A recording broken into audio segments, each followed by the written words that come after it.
Okay.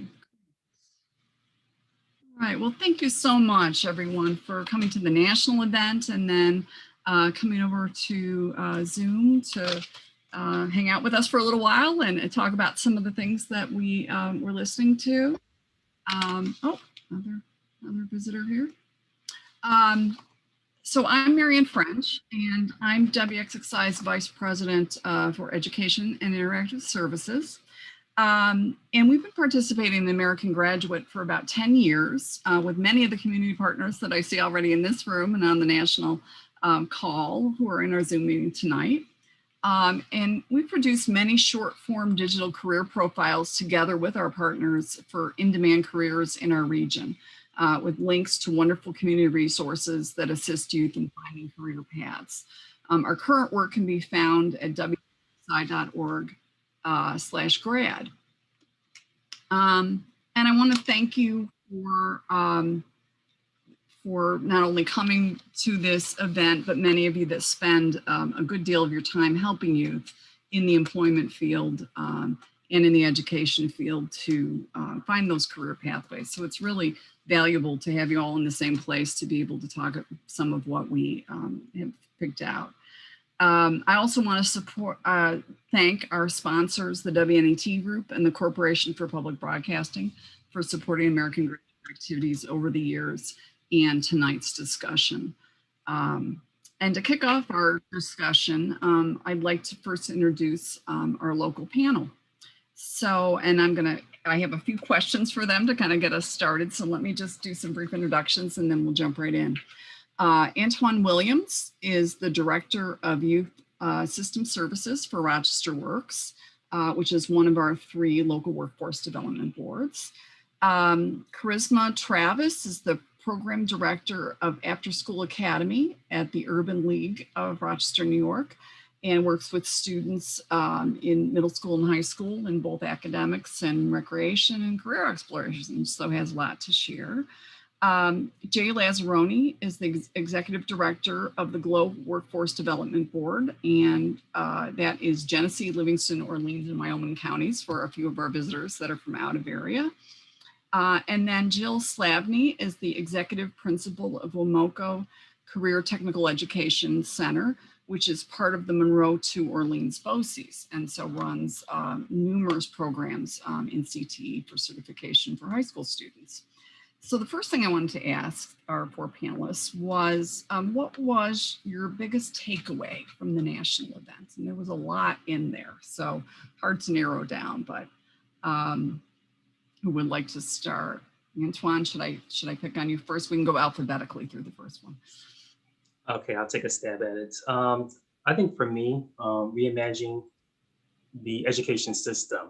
I think that for too long, the focus has been on content versus life skills and our interests of our youth. It's one thing to tell our young people to dream big, and it's another thing to provide them the tools and resources in order for them to actually reach those goals. If you ask a young person what they want to be when they grow up, they'll say, a doctor, a lawyer, and whatnot. And then 20 years later, it's a different story. And it's because, as a system or society, we've dropped the ball in connecting them to those dreams. Great. Charisma, do you want to go next?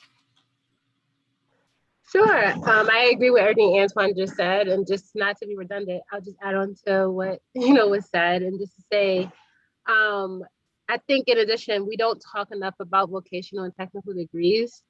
I feel like a lot of times we're so focused on the fact that people assume if you go to college, you're going to be successful. And I know that was the biggest takeaway for me, because even for me, having a younger brother who went to college and realized like, this is not for me. And now he's in limbo because his school shoved college down their throat. And he now is trying to, figure out, what do I want to do? And so that was another addition that I took away from it. Mm-hmm. So different paths for different people, and that's okay. Jay, I'm sorry, if we're going alphabetically, Jay's next. All right, so I think the biggest takeaway I got from there's a couple of things, but the biggest takeaway is, and I'm hoping John and Angela and Crystal all agree with me, and that is we're doing it right. As we've been providing these new opportunities for our youth, you know, you always wonder, is this the right way to do things? And as I heard from the national folks, I think we are right where we need to be and moving forward. You know, the one thing I heard was about work experiences, introduce kids to work experiences. I have to go back 25 years, and I apologize for going back 25 years this late at night. But there was a young lady who so wanted to work with kids. She so wanted to be in daycare and do that. And we put her to that work experience. And it was only about 3 days later that she came back. And not only did she say, I hate kids, I never want kids. You know, work experiences not only help you find out what you may want to do, it certainly can also help you find out exactly what you don't want to do. So you know, I heard that. I love work experience. I love those types of opportunities. So I think that's what I heard tonight, and that we're doing things well. Jill, how about you? Oh, you're still on mute, Jill, I think.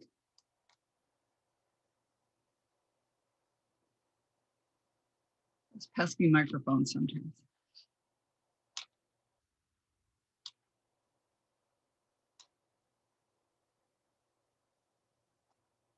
No, sorry.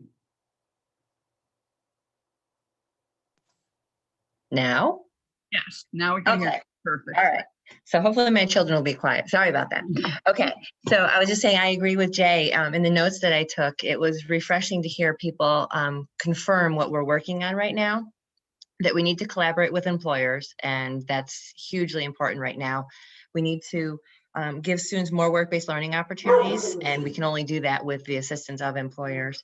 The idea of earning and learning, and I know in our Finger Lakes region, we're really investing a lot of time and energy into youth apprenticeships and other programs like that. And it was good to hear too, the focus collectively or equally, I guess, on soft skills and technical skills, you know, because the technical skills are all well and good, but as industry changes, or if a student hits a dead end, or it's not what they enjoy, at least those transferable skills of collaboration and communication, advocacy, those are important. I also thought it was important that we all pay attention to the input from the youth in saying that they don't see the connections between high school, post-secondary, and careers. And that is painfully obvious in the K-12 system. We teach academic content in isolation. It's siloed.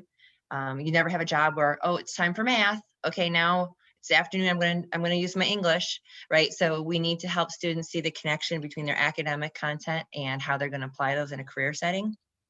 And the last point I'll make is that students need more information about careers. We just do not do enough career exploration in the K-12 system.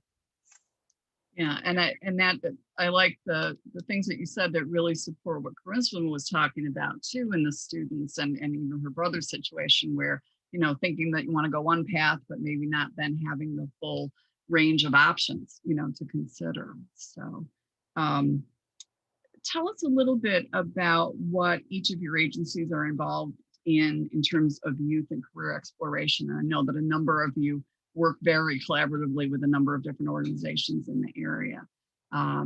So maybe we'll, this time I'll start with Jay. And Jay, maybe you can talk a little bit about Glow with Your Hands and some of the other initiatives.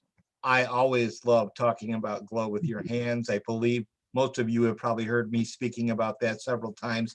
I will tell you that I have several people on the call that Glow with Your Hand, or on the screen tonight, that if they weren't involved in it, Glow with Your Hands wouldn't take place. Certainly, I see John Sampertello, who went with me initially down to Finger Lakes to steal all of their ideas from them and bring them back to Glow. Angela, you're on. Crystal, you're on. And Marion, you're on. And all of us really put this thing together.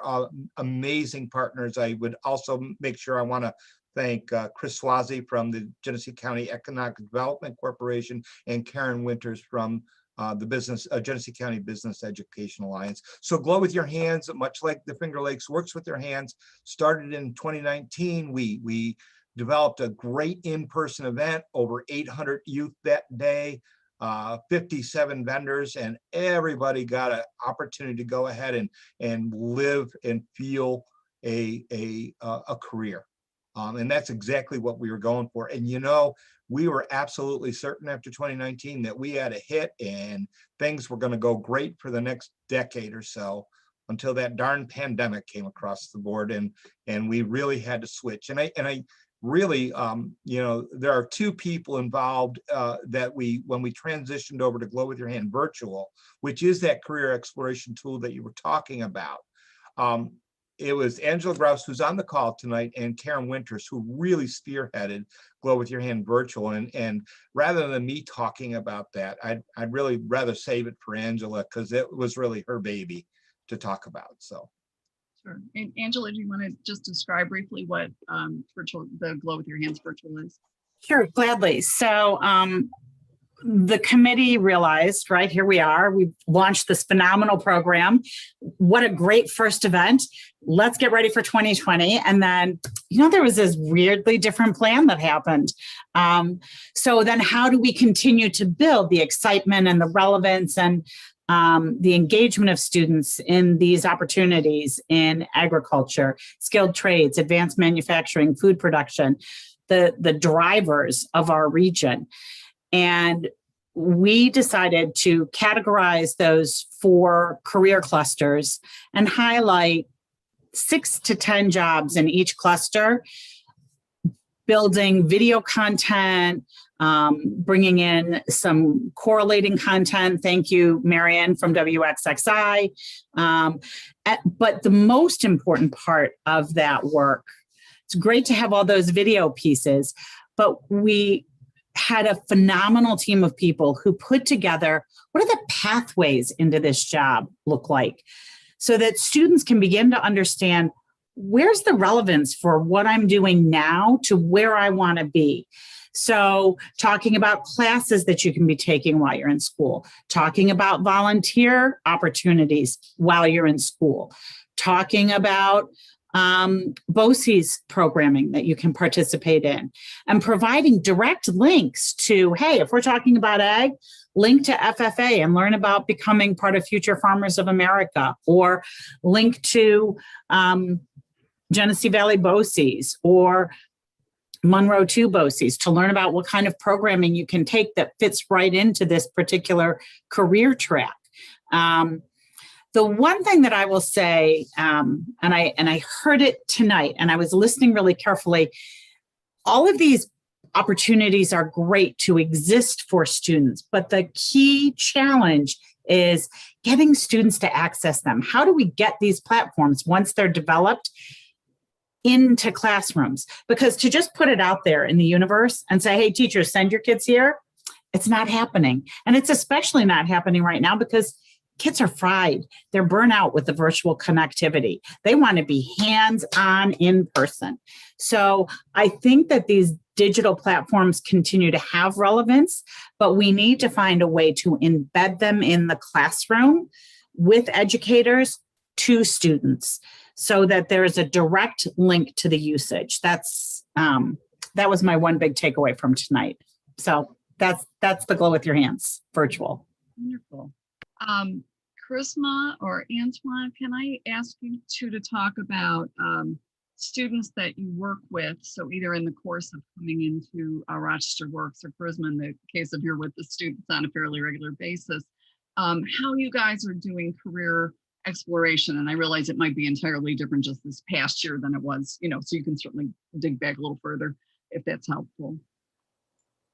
Sure. So we know there's tons of, you know, online resources, whether it's Career Zone, My Skills, My Future, My Next Move, the ONET Profiler, and the list goes on. But in talking to one of our navigators, actually this morning, she shared with me that besides these tools, you know, it's really, really getting to connect with the young person, right? Building a relationship so that they know you, trust you, and know that you are a caring adult in their life, willing to be there to kind of walk them through this journey.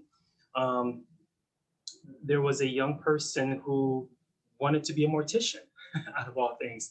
And so the navigator made a couple phone calls, was able to create an internship. And before we knew it, the employer actually hired her. So this kind of taken it to the next level. You know, it's one thing to get online and look through and or assess, your interests and these different opportunities. But it's another thing to actually be on the job and developing these skill sets with the employer. Another quick example, another navigator was, connected with a person who had a learning disability and was working in the customer service arena, but did not enjoy it. So again, getting to know the young person, asking open-ended questions led to learning that this young person was really good in terms of advocacy and was able to connect her to the city school district, where now she's been working there for 3 years as an advocate for other youth with disabilities.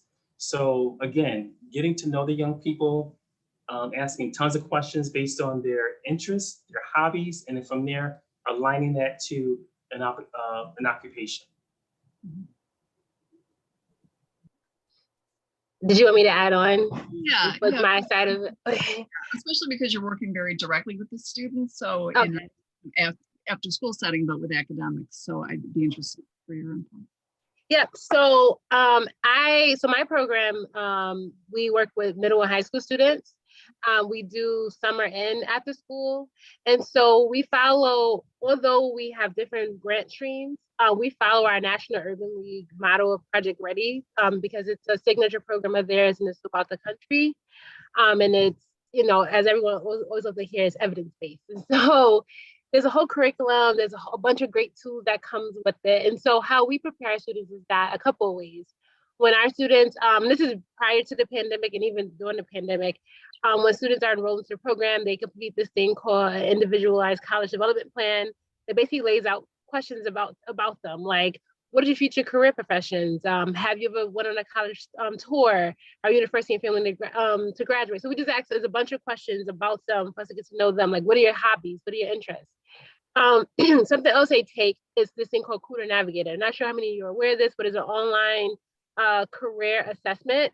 Well, I should say online career tool, and it has a lot of different things for you to do in there. But one of the biggest points of Cooter is that there's these 3 assessments: one on work, one on career, and one on, I think the other one is on skills or values. I can't remember, but it's 3 assessments, and students take it and they get results. They get results on different career interests that they have. They get results on their work habits. They get results on a whole bunch of stuff. So even if a student comes in saying, hey, this career is I want to be a doctor, those results may make them really think like, hey, is a medical field really for me? Or based on what these results are telling me, maybe I want to look into, oh, it says I'm interested in science. Maybe I want to look into, well, science is a doctor, so maybe that's a bad example.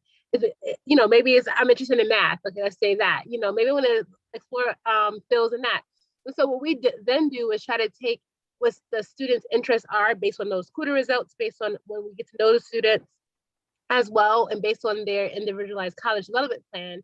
And we, prior to COVID, we were able to do this in person, but throughout COVID, we've still been able to do this. We do college tours, and we also do behind the business tours. So college tours are for students, we expose all students, 6th through 12th graders. So yeah, we bring little 6th graders on college tours. It's never too early for you to start thinking about college. And so why we do that is because a lot of times you have students who say, I don't know if I want to go to college or what I want to major in. And so they get exploration of, this is all the different fields, and these are the different type of colleges, state versus private versus public, the community, all kinds of colleges. And then behind a business tour, what that creates is allowing them to learn about a profession.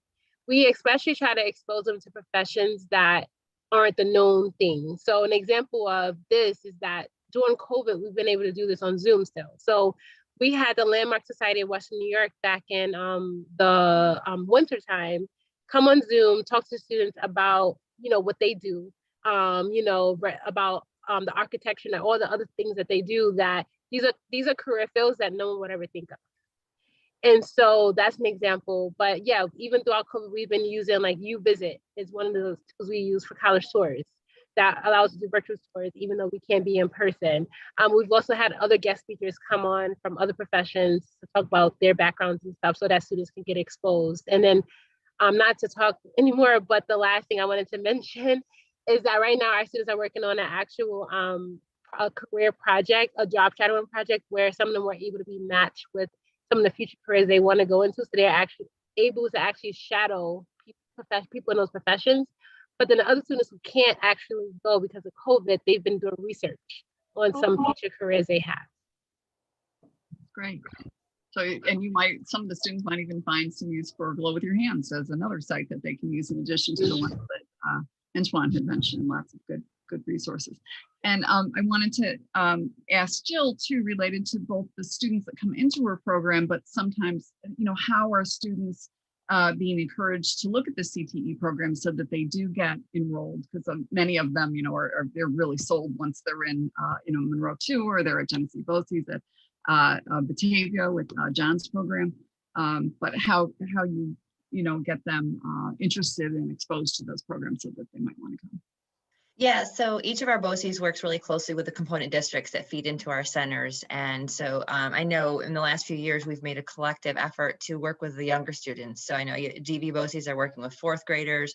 We work with middle schoolers. So as early as we can get them in our building, it's a really convenient field trip. For example, in my building in Spencerport, you take one bus ride and you can visit 20 different industries, because we have 20 New York State approved programs, and each one of our programs replicates industry as far as our instructional suite with the lab and tools, equipment, materials, supplies that students are exposed to. So just walking around our building, students can get an idea of what it might feel like in that industry, because they can smell it, they can touch it, they can hear some of the sounds. So it's a nice way to just try on a variety of careers.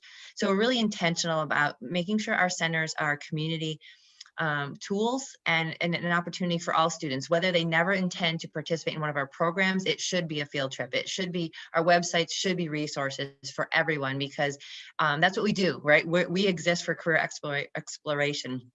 We're centers for applied learning, and that's where kids come and get to work with their hands, integrate our academics and their technical skills.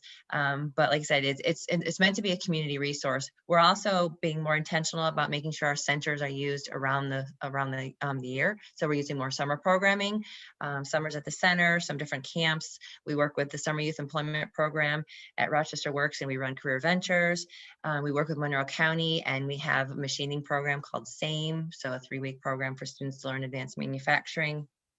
So those are some of the different ways we have, we have a traditional open house for our students who are already enrolled in the programs, but we also do events where we open our buildings up to parents and potential students so that they can come and experience it and consider enrolling in the future. So we call ours CTE Expo. We've invited community partners such as WXXI and Rochester Works to come to those events in the evening, because we really want it to be one-stop career exploration shopping for families. Learn all the different community resources available, so that, if you hit a roadblock, or if you change your mind, or if you're trying to just engage in conversation at home at the dinner table, what's available in our community to help you with that investigation and that exploration.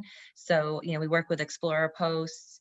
The silver lining of COVID this year is it did force us to create a lot more digital content. So our websites are greater resources now, as far as we have video content for every single one of our programs. So that's going to stay up on our website. We'll have to update it when we can take the masks off so you can see student faces. But those are some of the things we do, regardless of the students, if they're going to come to us or not. We just want to be a resource for every single student. We serve 9 districts. I know John and Matt serve even more districts than I do. They have smaller rural districts, so there's a greater number of districts. But every student who's living in the Finger Lakes region has a BOCES available to them, and it should be, at a minimum, it should be a career exploration resource. And the other thing that I wanted to ask, anyone that would like to weigh in, our panelists, or if there's other folks on the discussion tonight, about how you're including student voice in your planning. And for some of you, that's an easier thing because you have students right in the building and you can say, what do you think of this?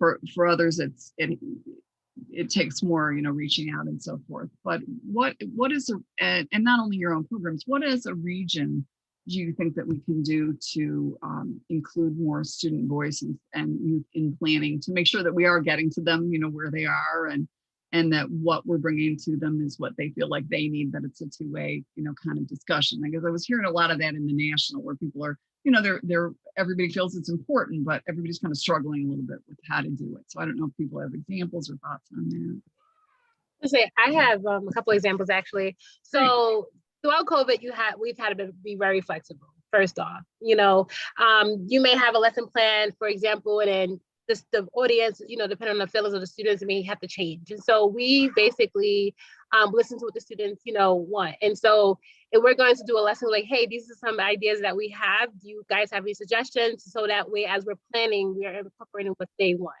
We also do surveys twice a year to also get some feedback from the students. And then another big thing that's been huge for us is our National Urban League actually created the first ever youth council this year during COVID, which have a representative from each of our affiliates. And I'm actually one of the adult ambassadors. So I get to also hear not only from one of my students that's in Rochester, but students from all around the country to hear like, what do you need? What are your needs? And another board I'm a part of locally have students on there, including some of mine. That's also, again, the question is, what do you need? And I know the consistency amongst everyone, for all students, I should say, is for us as adults to just be quiet and listen. And so that's what we've been doing a lot more, is listen to what their needs are and trying to be able to address those needs. And so, yeah, that's what we've been doing. And that I think speaks to what Antoine started off with, related to the relationship building, really listening to be able to do that. So that's great advice. Yes, that rapport is very huge. You can't, you can't be successful if that rapport does not exist. In Rochester, we're funding 21 navigator positions that are embedded in 6 agencies. And so yearly we have a program monitor who goes out to not only review files, but also to survey the youth, to take a pulse on their experience, to ensure that, the programs that we're funding are doing what they say they were going to do based on their proposal and responding to the RFP.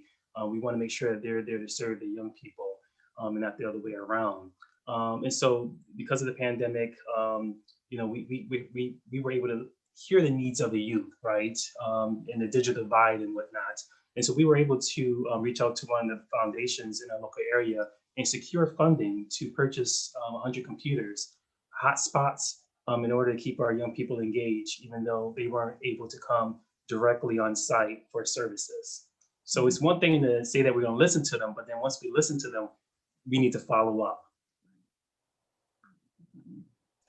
And I think having them participate. Years ago, we had taken a trip up to Buffalo to visit the Buffalo Evening News, and we were going to learn all about the news. And as we parked, we didn't realize we were in a no parking zone, and we got a ticket.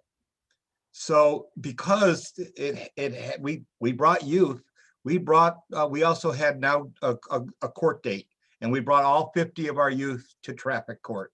We wanted them to see and experience exactly what the real world is all about. And by the way, when you bring 50 youth into traffic court, you tend to make sure you don't have to pay the ticket going forward. So remember that if you're ever in traffic court, bring 50 kids with you. You'll never have to pay. So other folks that may have like youth councils or focus groups or things that you're doing that are interesting. I would say that, we definitely have a voice. Obviously, we have, about 1,000 students that we work with throughout the day. But by the time they come to us, the programs are already in existence and they have to choose from what we have. So I do see a need for a regional tool that gives all young people a voice. Like if we could connect the career exploration, give them content to learn what the typical day looks like and the pathway to get there, but then get their feedback on, would they consider that career? Like for an example, we continue to struggle with getting young people interested in advanced manufacturing in that industry. It's just an ongoing struggle for us. There's good paying jobs, there's tremendous opportunity, but students, either they don't understand it or they're just not interested in it. It just doesn't engage them. And meanwhile, I've got wait lists for welding students. So I can't get students into machining, but I have to wait list students in welding. And so engaging students in those conversations and seeing if we can help guide them to where opportunities are, but also get their input. Like, what is it about particular careers that doesn't interest them, that turns them off? And there's not one tool that as a region we have access to. Like, right, like if you listen to the feedback today, we're all doing, we have this survey and we get feedback after this. And when we have them come through, we question them, but it's all these little chunks of information. So we do need a regional tool that says, here's what the labor market says, here are where the employment opportunities are, according to our business and industry partners, but are students willing to go into those career pathways? Or what do they understand? What don't they understand? And how do we match those two up? Because we have a real divide there between interest and need. And that's really good feedback. I think that's something we probably would all value to see, or even if you're, say, in the advanced manufacturing example, they're being presented with something, but then in the discussion, in the back and forth, you realize that there's a myth about something, that they understood it one way, but it was actually this way. And in the clarifying of it, they're like, oh, I guess I would be interested, or not. To Jay's point, sometimes you find out what you're not interested in, and that's fine too. Right, that's what I wanted to add, just to piggyback off of Jill, is this year what we're doing with our Perkins grant is that we're going to hire 2 career counselors for that purpose. And so we'll have one at each campus, but their purpose will be to really get into classrooms and really listen to kids and really listen to actually be liaisons with companies to really tell kids what's going on in the region, where the jobs are. Here's this type of a job. Would you be interested in it or not? And in that way, give us feedback as the larger group to help make decisions and programming as well. All for the kids to make sure that they're successful and that they have something that they want when they leave us. That's great. And that's a good way to seed that kind of information too, with the, beginning with the discussions and finding out what they know, and then looking for how could you get feedback from a wider group, for the region. So that may be something that we can try to take on together. Don't you think, Karen or Jill and John, though, that we have to, specifically as it pertains to advanced manufacturing, because I agree with you, there's desperate need, and the student interest, just we don't seem to be capturing it or consolidating it or igniting it, that we need to be doing something like at a younger age level to get, maybe whether we bring back manufacturing days and we get plants to open their facilities and students and parents can tour together, because I think, especially in advanced manufacturing, there are still a lot of those preconceived notions or misunderstood, functioning of that position within our current society, that, that it's dark, dingy facilities, and we're talking state-of-the-art, high technology use, working with your hands, accomplishing a task. And I think that there are so many kids who like those skill sets. We just need to bridge that gap between, hey, this is your skill set and here's the job. And they actually meet for you. And so if in 6th grade and 5th grade, this kind of, trips your trigger, then this is the program that we have for you here through our BOCES system that's going to get you onto that pathway in a much more linear fashion than trying to figure out where you want to go with that skill set. Yeah, and I know there Optimax, as one example, had some camps they were running at one point. I don't know if they're still doing them for like middle school kids, where the kids were manufacturing like their own telescope or their own video VR glasses or something like that, and talk about getting a kid's interest in like, wow, I get to make these. This is really cool, that kind of thing. But it's a big lift to put those things in place. But I think you're right with that. Getting that younger group, if you can get them interested, that's a good time to do that. So, well, this has been really, really helpful, and I'm sure that we're going to have more opportunity to be doing more during this coming year with American Graduate: The Path to the Future. They have more things planned. I don't know exactly what yet, but I know we'll be hearing about it. So we'll definitely keep everybody posted. And I really, really appreciate you spending the extra half an hour plus a few extra minutes beyond that with us tonight after going to the national event. And thank you so much to our panelists and everybody. I wish that I just made everybody a panelist that was in this room, because you guys are all really great. But please keep in touch, and we'll send out some information we'll get a list of everybody that was registered. So we'll send out some information. If there's any things that you guys would like me to share additionally, we'll be glad to do that.